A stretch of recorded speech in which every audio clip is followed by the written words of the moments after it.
My question to you is, Dr. Schroden, how do you see these talks, the conversations, the dialogue, the meetings going on right now, and what do you expect is the outcome from all this? It's a very good question, and thanks for having me on. I think so far, the talks in Qatar have gone about as well as anyone could have been expected or could have expected.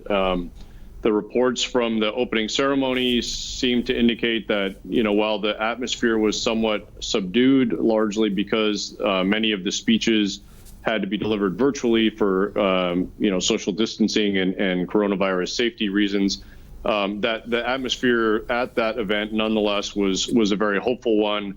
And obviously the event itself marked quite a historic date for the Afghan people, as well as for Afghanistan as a country. And so there was a lot of hope coming out of that first day that something, remarkable would happen, and that the two sides would engage each other pretty seriously in trying to get something done. Since that time, over the last 5 days, the two sides have established contact groups on both sides, so a subset of their negotiation team that's designed to stay in close contact with each other.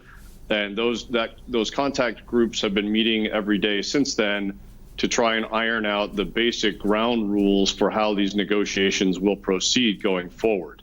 And while they haven't completed those discussions yet, the readouts that I've seen from people in Qatar seem to indicate that both sides are approaching them very seriously and professionally, and have been working through their disagreements in a systematic and progressive way. And so I think all signs right now coming out of Qatar are pretty hopeful, which is good for the Afghan people. The signs you're referring to is pretty hopeful. What do you see the future steps? I mean, if this all happens in the right way and there's peace finally in Afghanistan, this means peace in the region, right? Peace in Pakistan, peace in the other neighboring countries as well. So how do you see the future steps, these decisions going to come out, the decision of the meetings are going to come out with it? Sure. Obviously, peace in the region is the long-term goal. I think that, what we've seen so far, I think you could characterize as a very small, although very significant initial step towards that long-term goal. As I said, right now, the two sides are really just trying to lay down a common understanding and framework of what the ground rules and mechanisms for these talks will be going forward. I think the immediate term hope is that they'll come to some set of agreement on those issues pretty shortly, so that they have an agreed upon set of ground rules and framework to work from, and that then the next step will be to then agree on, okay, what is the agenda of issues and the prioritization of those issues to be discussed. And that's where you run into immediately one of the most significant challenges that these talks are going to face, which is the Afghan government side would like to discuss a comprehensive ceasefire, or at a minimum, some form of a limited ceasefire to reduce the violence and suffering of the Afghan people as one of their top priority items.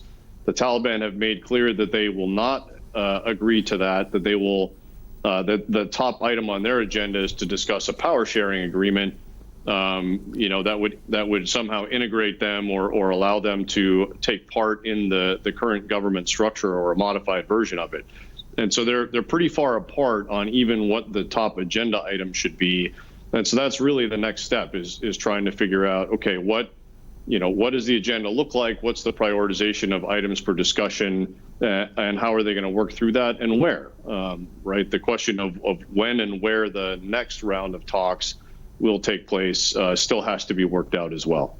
Okay, Dr. Schroden, let me ask you that what is the expectation of Washington from Pakistan right now in this whole scenario, and how do you see Iran responding to this whole region?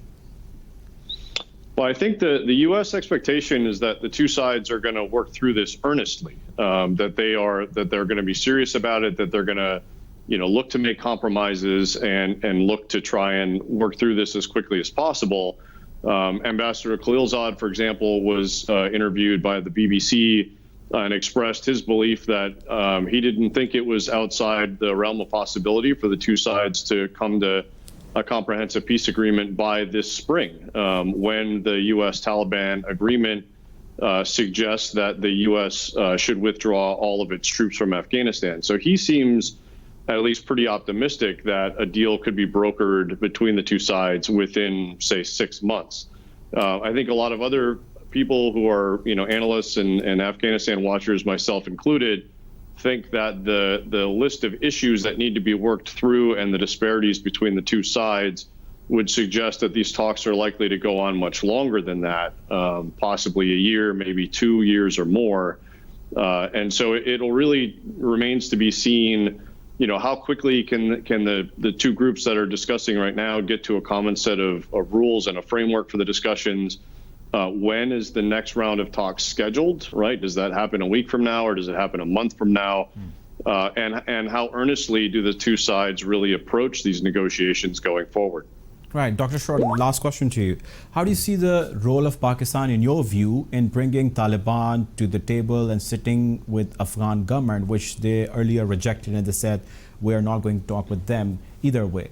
So do you think Pakistan has played any role in this, or Washington is happy with this initiative of Pakistan?